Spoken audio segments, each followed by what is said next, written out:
তো প্রতিটা মেডিসিনই আমরা ট্রিটমেন্ট করতেছি পেশেন্টকে তার সিমটম অনুযায়ী, তার সিমটমের সাথে আমার কোন মেডিসিনটা সবচেয়ে বেশি সিমটম মিলছে সেই মেডিসিনটাই আমরা পেশেন্টকে প্রুভ করে থাকি। এই জন্যই বলা হচ্ছে treat the patient not the disease. আমরা কোনো ডিজিজের নামে পেশেন্টকে মেডিসিন দেই না, এখানেই আমাদের পার্থক্য। প্রিয় দর্শক মণ্ডলী, আসসালামু আলাইকুম। আমি ডক্টর খাদিজা আক্তার, কিউর পয়েন্ট মেডিকেল সেন্টার থেকে আপনাদেরকে জানাচ্ছি আন্তরিক শুভেচ্ছা। আমাদের মাঝে আজ উপস্থিত আছেন doctor Rozina Akter Nilu ma'am. Ma'am, আপনি কেমন আছেন? আলহামদুলিল্লাহ, আমি ভালো আছি। আসসালামু আলাইকুম সুধী দর্শকবৃন্দ। আমি doctor Rozina Akter Nilu, consultant, Cure Point, lecturer, Dhaka Homoeopathic Medical College. আজকে আমরা ম্যামের কাছ থেকে হোমিওপ্যাথিক চিকিৎসা সম্পর্কে কিছু গুরুত্বপূর্ণ তথ্য জানবো। ম্যাম, আপনাকে কিছু কোশ্চেন করতে চাই। জি ম্যাম, কোশ্চেনটা হচ্ছে যে অ্যালোপ্যাথিক এবং হোমিওপ্যাথিক চিকিৎসার মধ্যে কি কোনো পার্থক্য আছে? খুব জটিল এবং খুব একটা গুরুত্বপূর্ণ কোশ্চেন। যদিও এই দুই প্যাথির মধ্যে চিকিৎসা বিজ্ঞান তো আসলে পার্থক্যর বিষয় না, এখানে পার্থক্য থাকার কোনো কথা না। কারণ অ্যানাটমি, ফিজিওলজি এখানে তো কোনো প্যাথির জন্য আলাদা তৈরি না। হিউম্যান বডির কোনো অর্গান, কোনো কিছু তৈরি, কোনো রোগ, এগুলো তো আলাদা হওয়ার না। কিন্তু তারপরও হোমিওপ্যাথির সাথে অন্যদের সাথে মেজর একটা পার্থক্য আছে। সেই পার্থক্যটা কি সেটা নিয়ে তাহলে আজকে কথা বলছি। পার্থক্যটা হচ্ছে দুই প্যাথি কীভাবে চিকিৎসা করে সেইখানে যে একটা বিস্তর ব্যবধান আছে। সেটা হচ্ছে যে treat the patient not the disease. Treat the patient not the disease বলতে এটা হলো হোমিওপ্যাথির স্লোগান। এখন হোমিওপ্যাথির স্লোগানটা কি? হোমিওপ্যাথি হচ্ছে পেশেন্টের ট্রিটমেন্ট করে, কোনো ডিজিজের ট্রিটমেন্ট করে না। কিন্তু অন্য প্যাথি বলো, এলোপ্যাথি বলো, ওরা হচ্ছে যে treat the disease not the patient. ওরা ডিজিজের ট্রিটমেন্ট করে, ইনভেস্টিগেশন করে হোক, যে কোনোভাবে হোক একটা রোগের নাম আইডেন্টিফিকেশন করে, সেই রোগের জন্য যেই মেডিসিনটা সাজেস্ট করা আছে ঠিক সেই মেডিসিনটাই ওনারা দিচ্ছেন। তাহলে ওনারা ডিজিজের ট্রিটমেন্ট করছে, ওনারা কোনো পেশেন্টের ট্রিটমেন্ট করছে না। যেমন একটা পেশেন্ট যদি আসে, ওনার টিউমার একটা নাম দিল, তারপরে সেটাকে অপারেশন করলো, বা যে কোনো একটা জ্বর, হ্যাঁ এটা জ্বর, এটা ম্যালেরিয়া জ্বর, এটা ডেঙ্গু জ্বর, এটা টাইফয়েড জ্বর, এই নামে তারপর ওই নামের উপর ওনারা ট্রিটমেন্ট করছে। কিন্তু হোমিওপ্যাথিতে নামের উপর কোনো ট্রিটমেন্ট হয় না, হোমিওপ্যাথিতে কোনো ডিজিজের ট্রিটমেন্ট হয় না, এখানে সরাসরি পেশেন্টের ট্রিটমেন্ট। এখন বলতে পারবেন পেশেন্টের ট্রিটমেন্ট কি? পেশেন্টই তো অসুস্থ হয়ে আসে। হ্যাঁ, এখন হোমিওপ্যাথিতে হচ্ছে যে প্রতিটা মেডিসিন একজন নিরোগ মানুষের উপর, মানে সুস্থ দেহে প্রুভ করা হয়। ওই সুস্থ দেহে প্রুভ করার পরে যে সিমটমগুলো প্রকাশ পায় সেগুলাকেই তো নোট করা হয়। সেইগুলা যখন একজন অসুস্থ শরীরে প্রোভাইড করা হয়, প্রকাশ পায়, তখন সেই অসুস্থ শরীরে যে লক্ষণগুলো প্রকাশ পাচ্ছে আর সুস্থ শরীরের লক্ষণের সাথে যখন মিলে যাচ্ছে, সেই মেডিসিনটাই আমরা রোগীকে সাজেস্ট করে থাকি বা প্রুভ করে থাকি। এটাই হচ্ছে হোমিওপ্যাথির সাথে এলোপ্যাথির একটা তফাৎ বা অন্য প্যাথির তফাৎ। মানে সিমিলিয়া সিমিলিবাস কিউরেন্টার হোমিওপ্যাথির আরেকটা স্লোগান। এখন সিমিলিয়া সিমিলিবাস কিউরেন্টার মানে হচ্ছে সদৃশ বিধানে সমবিধানে চিকিৎসা। সদৃশ মানেই হচ্ছে ওই যে সুস্থ দেহে যে লক্ষণগুলো প্রকাশ পেয়েছে, অসুস্থ দেহে সেম লক্ষণগুলো এবং সবচেয়ে বেশি ইউনিক সিমটম যেখানে বেশি আইডেন্টিফিকেশন করা যাবে, সেই মেডিসিনটাকেই ওই পেশেন্টকে প্রুভ করা হবে, পেশেন্টকে দেওয়া হবে। যার কারণে এখানে সিমিলিয়া সিমিলিবাস কিউরেন্টার বলা হচ্ছে এবং treat the patient not the disease বলা হচ্ছে। আমরা পেশেন্টের ট্রিটমেন্ট করি। এখন উদাহরণ হিসেবে আমরা যেটা বলতে পারি, ধরো জ্বর হয়েছে, এখন ওই জ্বরের নামে আমরা কোনো সরাসরি মেডিসিন পেশেন্টকে দিচ্ছি না হোমিওপ্যাথিতে।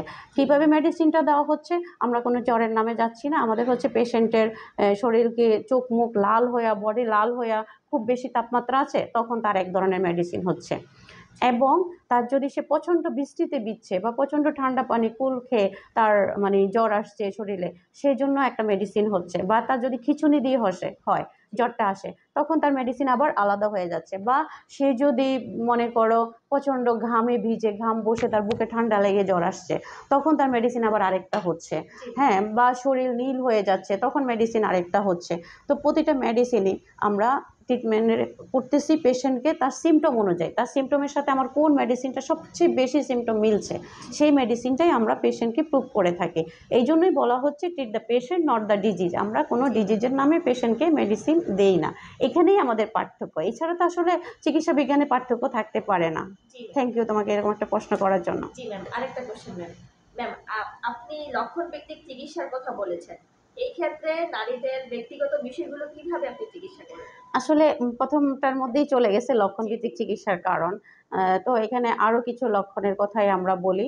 নারীদের ব্যক্তিগত আর পুরুষের ব্যক্তিগত বলে আমাদের কাছে তেমন কিছু নাই, প্রতিটা সিমটমই আমরা চলে আসে একদম তার জেনেটিক সিমটম থেকে আমরা কালেক্ট করি। যত আমরা কেস টেকিং বলে থাকি, একটা পেশেন্ট যখন আসে তখন তার ফুল কেস টেকিং নেওয়া হয়, সেখানে থেকে কী কাজ করছে, কী খাচ্ছে, কোন পরিবেশে থাকছে, সব কিছু নেওয়া হয় এবং তার জেনেটিক, তার বাবা মার হিস্ট্রি পর্যন্ত নেওয়া হয় যে সে জেনেটিক্যালি কোনো অসুখ দ্বারা আক্রান্ত কিনা। এখন পার্সোনাল ট্রিটমেন্ট বলতে মেয়েদের কিছু রোগ থাকে যেটা ছেলেদের হয়তো থাকে না। সেখানে ধরো যে ওর হচ্ছে সাদা স্রাব, হোয়াইট ডিসচার্জ, যেটা হচ্ছে অতিরিক্ত চান, এই অতিরিক্ত শুধু হোয়াইট ডিসচার্জ নামে আমরা কোনো মেডিসিন প্রুভ করছি না।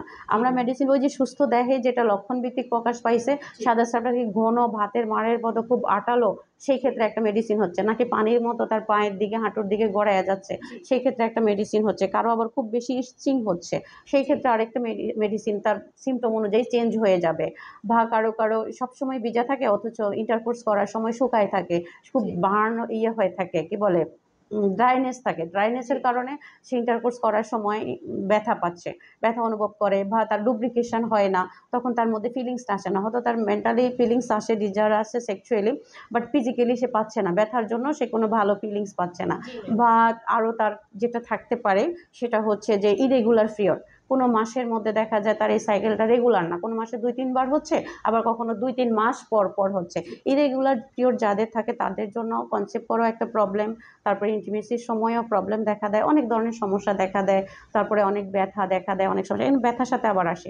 ধরো একটা উদাহরণ আবার এখানে দিচ্ছি, পেট ব্যথা। এখন আমার এই পেট ব্যথার রুগীকে আমি পেট ব্যথার মেডিসিন দিয়ে তাকে ট্রিটমেন্ট করতে যাচ্ছি না, আমরা সিমটোমেটিক ট্রিটমেন্ট করবো। সিমটোমেটিক পেট ব্যথাটা কি তার পিরিয়ডের জন্য হচ্ছে?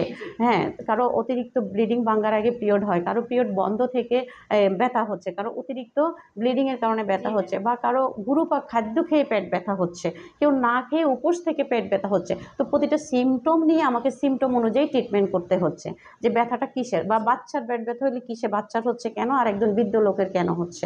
কোনো মেডিসিন কিন্তু এখানে এক হবে না, এটাই হচ্ছে আমার সিমটোমেটিক ট্রিটমেন্ট। বা তার যদি লুব্রিকেশন প্রবলেম থাকে, সেই লুব্রিকেশনের দিকে আমাকে তার কাছ থেকে আরও সিমটম নিতে হবে, এবং তার মা, বোন, নানি, দাদি এদের কারো ছিল কিনা এই ধরনের মানে হিস্ট্রিও তাকে আমাকে কেস টেকিংয়ে অ্যাড করতে হবে। সম্পূর্ণ কেস টেকিং নিয়ে মানে ইউনিক যে সিমটম সবচেয়ে বেশি আমার মেডিসিনের সাথে মিলবে, সেই মেডিসিন দিয়ে আমরা ট্রিটমেন্ট করি, এবং আমাদের পেশেন্ট আলহামদুলিল্লাহ 100% আরোগ্য লাভ করে, এবং সে স্থায়ীভাবে সুস্থ হয় যখন সে সুস্থ হয়। Thank you. জি ম্যাম, আরেকটি গুরুত্বপূর্ণ কোশ্চেন।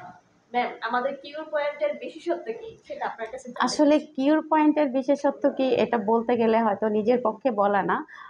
আপনারা যারা হোমিওপ্যাথি চিকিৎসা করে থাকেন দেখবেন গ্রামে গঞ্জে মফস্বলে হোমিওপ্যাথিতে অনেক সময় এমনও আছে যে হোমিওপ্যাথি মেডিকেল কলেজের বারান্দাও যায় নাই, কিন্তু উনি ডাক্তার নাম দিয়ে চিকিৎসা করছে।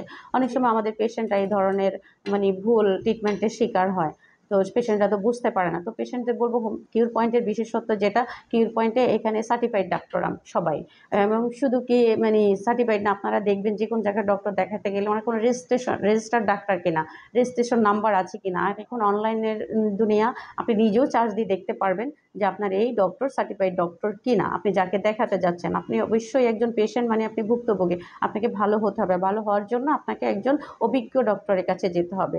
আপনি আপনার নিকটস্থ যে কোনো একজন অভিজ্ঞ ডক্টর জাস্টিফাই করে দেখাবেন, আমরা সেটাই চাইবো। আর যদি সম্ভব না হয় তাহলে অবশ্যই আমাদের কিউর পয়েন্টে আসবেন। কিউর পয়েন্টের সব সার্টিফাইড ডক্টর, শুধু যে সার্টিফাইড তা নয়, জাতীয় পর্যায়ে রেজাল্ট প্রাপ্ত বোর্ড স্ট্যান্ড করা ডক্টরও এখানেই আছে। তো এটাই হচ্ছে কিউর পয়েন্টের বিশেষত্ব, এবং আমরা স্থায়ীভাবে চিকিৎসা দিয়ে থাকি। রুগীদের কেস টেকিং কালেক্ট করে যতদূর সম্ভব তার কাছ থেকে কেস নেওয়া যায়, টেকিং নেওয়া যায়, সিমটমগুলো কালেক্ট করা যায়, এইভাবে কালেক্ট করে আমরা তার চিকিৎসা দিয়ে থাকি, এবং সেটা পরিপূর্ণরূপে আরোগ্য হয়ে থাকে। এবং আমরা কোনো মানে একবেলার জন্য রুগী ভালো হলো বা কোনো ওয়ান টাইম দিয়া কোনো মানে ইমার্জেন্সি মেডিসিন দিয়ে ভালো করার চিন্তা করি না। আমরা একটা পেশেন্টকে দীর্ঘস্থায়ী এবং পার্মানেন্ট ট্রিটমেন্ট দেওয়ার চেষ্টা করি, সে যেন স্থায়ীভাবে আরোগ্য লাভ করে। এটাই হচ্ছে কিউর পয়েন্টের বিশেষত্ব। তো আপনারা অবশ্যই আপনাদের নিকটস্থ যে কোনো অভিজ্ঞ হোমিওপ্যাথিক চিকিৎসকের কাছে যাবেন, আর নতুবা যদি তা সম্ভব না হয় আমাদের কিউর পয়েন্টের সাথে যোগাযোগ করবেন। আজকে এই পর্যন্তই। আল্লাহ হাফেজ। জি ম্যাম, তোকে আসসালামু ধন্যবাদ। আলাইকুম ম্যাম, ওয়ালাইকুম আসসালাম। আপনাকেও অনেক অনেক ধন্যবাদ আপনি গুরুত্বপূর্ণ এই কোশ্চেনগুলো নিয়ে আলোচনা করার জন্য। জি ম্যাম, ভালো থাকবেন।